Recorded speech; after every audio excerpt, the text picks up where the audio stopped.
सुंदर जिज्ञासा।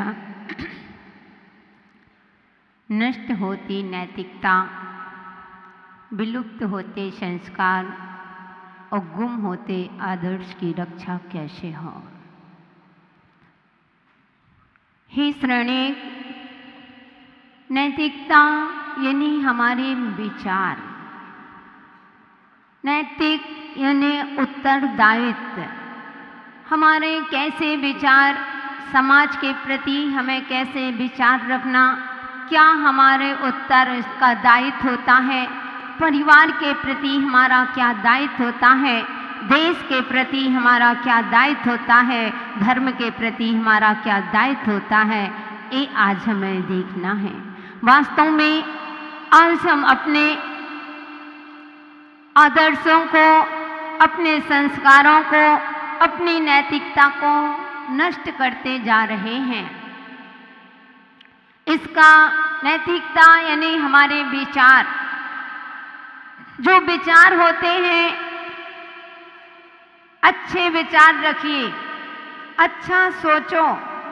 हर कार्य के लिए जो भी करते हैं अच्छे विचार होंगे तो हमारा भविष्य अच्छा रहेगा। हमें अपने जीवन में हमेशा वी पॉजिटिव सोच को अच्छे ही रखना चाहिए। भले ही सामने वाला हमारे प्रति अच्छी सोच रखे या ना रखे, लेकिन हमें सदैव उनके प्रति अच्छे विचार रखेंगे, क्योंकि उस गुलाब की तरह जिस प्रकार से वह राहगीर रास्ते पर जाता है और रास्ते में चलता हुआ राहगीर एक बागीचे पर पहुंचता है और उसमें उस बागीचे में बहुत सुंदर फूल खिले हुए थे और उसने एक गुलाब का फूल तोड़ लिया। दूसरा राहगीर देखता है, उस गुलाब से पूछता है कि हे गुलाब, इस मानव ने तुमको तोड़ लिया, क्या तुमको कष्ट नहीं हुआ, क्या तुमको दर्द नहीं हुआ? तो वह गुलाब कहता है, हे मानव, मुझे दर्द होता है, मुझे भी परेशानी होती है, लेकिन मैं अपने विचार मैंने यह रखा कि मुझे तो एक दिन झरना ही था, मुझे तो इस कांटों के बीच से एक दिन गिरना ही था। अच्छा हुआ कि गिरने से पहले अगर मैं किसी दूसरे के काम में आ गया तो इससे बढ़कर के और क्या हो सकता है, इसलिए मैं अपना दर्द भूल गया हूँ। और हे मानव, मैं दूसरों की खुशी देख करके अपने दुख को भूल जाता हूँ कि कम से कम अगर मेरा जीवन किसी की खुशी बन सकता है, इससे अच्छा मेरा और दान क्या हो सकता है। इसलिए बंधु, इसको कहते हैं वी पॉजिटिव कि अच्छी सोच। जहाँ अच्छी सोच होती है वहाँ हमारा जीवन हमेशा अच्छा ही रहता है, ऊंचाइयों पर जाता है। इसलिए कभी भी हो, विचारों का आदान प्रदान करिए। अगर आपके पास 5 रुपए हैं, अगर आप उसको 5 रुपए सामने वालों को दोगे और सामने वाला आपको वापस 5 रुपए देगा, आप उनका नोट ले लेंगे और आप उनको अपना नोट दे देंगे, तो तुम्हारे पास कितना पैसा बचेगा? कितना बचेगा? 5 ही बचेंगे ना। जितना वह देगा उतना आप दोगे तो लेन देन में क्या हो जाएगा? आपके पास जितना था उतना ही बचेगा। अगर किसी के सुविचार होते हैं अगर एक विचार आपका सुंदर है और एक हमारा विचार सुंदर है, दोनों के विचार एक दूसरे को रखते हैं, तो विचार कितने हो गए? दो आपके पास हो गए और 2 हमारे पास हो गए। इसलिए बंधुओं, अपने जीवन में सबसे पहले सुविचार, यानी दुख में से सुख को ढूंढना। आज का मानव सुख में से दुख को तो ढूंढ लेंगे, लेकिन दुख में से सुख को नहीं ढूंढ पाते हैं। इसलिए हमारा जीवन आज तमाशा बन गया है। आज समाज के बीच में हमारा जीवन तमाशा बना हुआ है। देश के प्रति हम अपने कोई दायित्व नहीं निभा पा रहे हैं कि हमारे समाज के प्रति क्या दायित्व होता है, क्या हमारे संस्कार होते हैं। अगर हम जैन हैं तो हमारे जैन के नाते हमारे देव शास्त्र गुरु के प्रति क्या दायित्व होता है, इसको आज हम भूलते जा रहे हैं। हम अपनी नैतिकता से गुम होते जा रहे हैं। आज हम अच्छाइयों को तो नहीं, बुराइयों को देख रहे हैं। अगर आपको धर्म के प्रति, जो धर्म के मार्ग पर चलने वाले देव शास्त्र गुरु होते हैं, अगर उनकी तुमको कमियां नजर आ रही हैं, तो सोच लेना हमारी नैतिकता से हम दूर होते जा रहे हैं। इसलिए बंधुओं, कभी भी अच्छे ये विचार करो कि हमारा क्या दायित्व है, क्या निभाते हो क्या। आज सबसे बड़ी परेशानी यही खड़ी होती है। मैंने एक बार आपको बताया भी था कि जब साधु संत होते हैं, दीक्षा लेते हैं, तो बंधु वे अपनी साधना स्वयं करते हैं, त्याग करते हैं, तपस्या करते हैं, ज्ञान ध्यान तप में लीन रहते हैं। लेकिन 3 तुम्हारे ऊपर डिपेंड है। श्रावक के ऊपर साधु डिपेंड करता है, एक आहार, एक विहार और एक निहार। अब आप बताइए कि कितनी आप अपने दायित्व को निभा रहे हैं। ना आपको साधुओं की आहारों की चिंता, मैं दीमापुर की बात नहीं कर रही हूं, ना आप लोगों को आहारों की चिंता। टेम्परेरी चौके लग रहे हैं, चौका वाले आ चुके हैं, लगे हैं, पैसा दिया और नौकर भोजन बना रहे हैं, यानी जैन ही इन्हीं स्टाफ बना रहा है।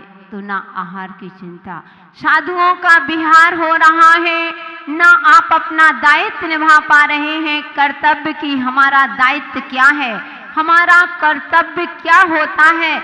अगर हम समाज के अंग हैं तो आपका भी दायित्व होता है। ऐसा नहीं कि वह मंत्री अध्यक्ष ही सब कुछ होते हैं, नहीं, उनके साथ साथ आपका कभी नगर में साधु आते हैं तो उनका आगवानी करना, उनका विहार कराना। नगर से साधु जाते हैं तो जहाँ तक समाज, अगर सामने वाली समाज रिसीव नहीं करती, जब तक आपको विहार कराना, ये आपका दायित्व होता है, ये आपका कर्तव्य होता है। तो आहार, विहार, निहार, शौच आदि की व्यवस्था कैसे करना, ये साधु अपने मन से नहीं कर सकते, ये आप लोगों का ही दायित्व होता है। तो अपने इसमें लुप्त होते जा रहे हैं, हम अपने कर्तव्य से विमुख होते जा रहे हैं। आज हमारी भारतीय संस्कृति को हम भूलते जा रहे हैं, इसलिए यह नैतिकता समाप्त हो रही है। बिल्कुल नैतिकता समाप्त होने के कागार पर चल रही है। इसलिए बंधुओं, अपने सुविचार रखें, अपना आपका दायित्व क्या होता है समाज के प्रति, देश के प्रति। हम परिवार में रहते हैं, परिवार में मुखिया हैं, तो हमारा क्या कर्तव्य होता है। मुखिया जो होता है वह मुख के समान होता है कि मुख भोजन जरूर करता है, लेकिन कभी मुख अपने मुख में नहीं रखता, पूरे शरीर में पहुंचा देता है। ऐसे ही परिवार में हमारा दायित्व क्या है। अगर आप पिता हैं तो बच्चों के प्रति आपका क्या दायित्व होता है। ऐसा नहीं कि आपने जन्म दे दिया और जन्म के बाद बच्चों का कहाँ बच्चे हैं, कैसे पढ़ाई कर रहे हैं, आपने पढ़ाई के लिए भेज दिया। आप दायित्व देखिए, आपका क्या कर्तव्य है। पैसा ही कमाना सब कुछ नहीं है, संस्कार देना भी आपका एक दायित्व होता है कि खूब पढ़ाई कराओ, बहुत अध्ययन कराओ, खूब अपने बच्चों को पढ़ा लिखा करके लायक बनाना, लेकिन इतना भी लायक मत बना देना कि कल के दिन तुमको ही नालायक समझने लगे। अगर आपने अपना कर्तव्य नहीं निभाया, दायित्व नहीं निभाया, संस्कार नहीं दिए, तो वह बेटा कल के दिन तुमको ही नालायक समझने लगेगा। इसमें कोई आश्चर्य की बात नहीं होगी। तो पहले के समय था, क्या वह समय था कि उन पुत्री ने अपने पिता को, आदिनाथ की पुत्री ब्रह्मी सुंदरी थी, जब उन पिता से पूछा था कि पिताजी, यह राजा महाराजा आपके चरणों में नमस्कार कर रहे हैं, आप सबसे बड़े हैं। पिता ने कहा था, नहीं बेटी, मुझसे भी बड़ा और कोई होगा, मुझे जिसके सामने सर झुकाना पड़ेगा। उन्होंने कहा, कौन होगा पिताजी? बोले, बेटा वह मेरा जमाई होगा, तुम्हारी शादी करेंगे, जब तुम्हारे शादी जिसके साथ होगी उसको मुझे अपने जमाई के सामने सिर झुकाना पड़ेगा। धन्य है ऐसी पुत्री। उनने कहा, नहीं, मेरे कारण से मेरे पिता को और सिर झुकाना पड़े, मैं ऐसा काम नहीं करूंगी। आजीवन ब्रह्मचार्य व्रत लेकर के अपना कल्याण कर लिया था। ये होता है पुत्रियों के पिता के प्रति दायित्व। आपका पत्नी है, पति के प्रति क्या दायित्व होता है, और पति हो तो पत्नी के प्रति, माँ हो तो बेटे के प्रति, आदि आदि एक के दूसरे के प्रति हमारा क्या दायित्व है, इससे हम बिल्कुल विमुख हो चुके हैं। आज हमारा कर्तव्य क्या है, हम सब भूल चुके हैं। मात्र भौतिक चकाचौंध में आकर के आज हम अपने जैन परंपरा को ही सब भूल चुके हैं। इसलिए और हम पाश्चात्य संस्कृति पर जा रहे हैं। ध्यान रखना, सूर्य जब जब भी पश्चिम पर गया है, जब तक डूबा ही डूबा है। इसलिए दूसरे में विलुप्त होते संस्कार, आज हमारे संस्कार बिल्कुल, क्या संस्कार माता पिता को देना चाहिए वह संस्कार नहीं दे पा रहे हैं। और आप संस्कार तब दोगे जब स्वयं संस्कारित होंगे। एक माँ जो 100 टीचर एक स्टूडेंट को शिक्षा नहीं दे सकते, वह माँ अपने बच्चों को संस्कार दे सकती है। लेकिन कभी कभी हमको बड़ा आश्चर्य होता है कि हम महिला संस्कार जब शिविर लगाते हैं, तो हमने बताया था कि बड़े जिसको संस्कार की जननी कहा गया है, आज उसको ही संस्कार देने पड़े तो बड़े आश्चर्य की बात होती है। सूरज को अगर दीपक की आवश्यकता पड़ जाए, दीपक के प्रकाश की आवश्यकता पड़े, तो कितने आश्चर्य की बात होगी। इसलिए बंधुओं, अपने बच्चों को अच्छे संस्कार दें, टेम्पल के संस्कार दें, मंदिर जाने के संस्कार दें। हमने बताया था कि बड़े होकर के तुम्हारे बेटे तुम्हें रोटियां नहीं, दिए हुए संस्कार ही तुमको रोटियां खिलाएंगे। इसलिए अपने बच्चों को संस्कार दें। उस चातक पक्षी की तरह विचार करो कि वह चातक पक्षी प्यास के कारण उसका कंठ सूख रहा है, वह माँ से कहता है कि माँ मुझे प्यास लगी है। माँ कहती है, बेटा अपने कुल की परंपरा है, अपने यहाँ के संस्कार हैं, अपन कुआं, नाली, नहर आदि का पानी नहीं पीते हैं। जो स्वाति की बूंद, जो नक्षत्र होता है, उसका ही पान करते हैं बेटा। लेकिन वह चातक पक्षी मानने वाला नहीं। वह बोला, माँ नहीं, मैं तो जाऊंगा, मैं तो पानी पीऊंगा। माँ ने कहा, जाओ बेटा। अब नहीं मान रहा है, बोले जाओ बेटा। अगर तुम अपने जाते समय एक ही शब्द कहा था, बेटा अपनी आन बान और शान का ध्यान रखना, और तुम सही चातक पक्षी होगे तो तुम वापस आओगे, लेकिन पानी पी करके नहीं आओगे। और वह पक्षी उड़ गया। उड़ते हुए जाकर के एक वृक्ष पर बैठा। उस वृक्ष के नीचे एक खाट में, चारपाई में एक वृद्ध आदमी लेटा हुआ है, इंतजार कर रहा है बेटे का। गरीब था कि मेरा बेटा आ रहा है। जैसे ही शाम को वह वापस आता है, खाली हाथ आता है। पिता कहते हैं कि बेटा तुम खाली आ गए, क्या आज कुछ कमा करके नहीं लाए? तो वह कहता है पिताजी आज मैं कमाई करने के लिए निकला था, लेकिन रास्ते पर एक घोड़े में एक व्यक्ति निकला, उसकी पैसों की थैली वहीं छूट गई थी। तो पिता कहते हैं कि क्या बेटा तूने वह थैली उठा ली क्या?